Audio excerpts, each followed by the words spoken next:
Among Thomas Jefferson's many achievements, one of the least focused on is the Northwest Ordinance. The ordinance was passed in 1787 by the Confederate Congress, but an earlier ordinance was proposed by Jefferson in 1784 and really served the basis of the Northwest Ordinance.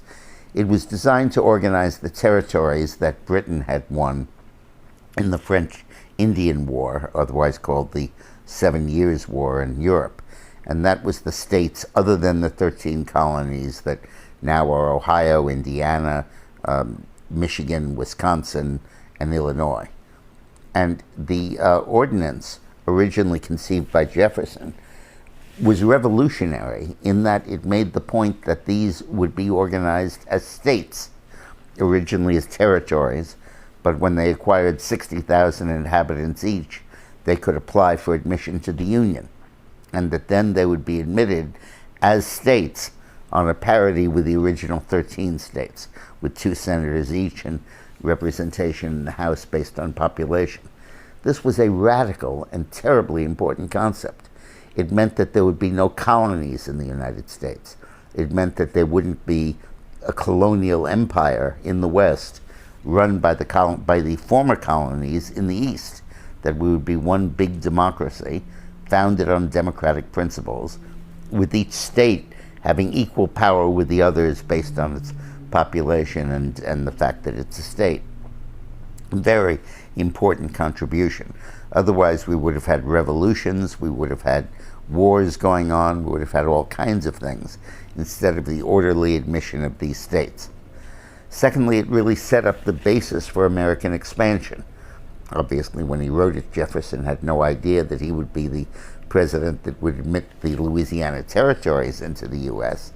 as territories, but it was the Northwest Ordinance that set up the basis for the continental expansion of the United States. The third significant thing, which is very counterintuitive when we come to Thomas Jefferson, is it banned slavery. The Constitution makes no mention of the word slavery. It doesn't appear, and that was deliberate. And so we didn't either ratify it or rebuke it. But the Northwest Ordinance explicitly says that slavery or involuntary servitude, except for punishment for crime, will not exist in the Northwest Territory or any of the new states. That set up the North as an anti-slavery base, and it really armed the North for the Civil War in a real sense. And it constituted the clearest indication in Jefferson's public life of an animosity toward slavery.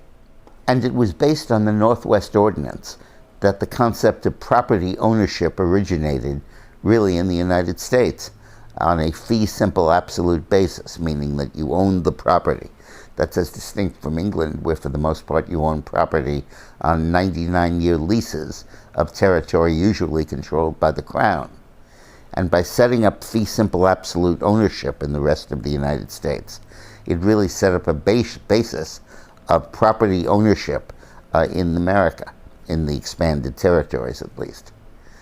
The final element that was absolutely incredible is that it specified that each time a state is admitted, it shall form a state university in that state to encourage education and literacy among the population.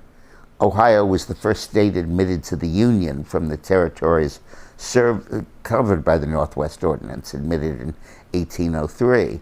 And in 1804, Ohio State University was created, the first of the, I guess they're now the Big Ten, the first of these Northwest Ordinance schools that was created. This was incredibly far-seeing on the part of Jefferson. His idealism in the Declaration of Independence inspired America. He had nothing to do with drafting the Constitution, but the Northwest Ordinance laid out an orderly plan for the development of the United States. Today's Lunch Alert is sponsored by Money Morning. There's a small gadget, a new technology, that has just been approved by the FCC. And once it's approved, it's now about to enter the manufacturing phase. The Washington Times calls it one of the most important breakthroughs in human history, and it's expected to become a $37 billion industry as the technology and the gadgets involved spread to restaurants, theaters, homes, businesses, even coffee shops throughout the country.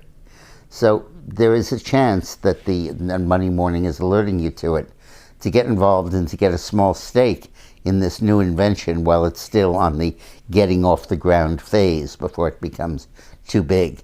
So watch the video at the end of this and see if you're interested. Thanks for watching.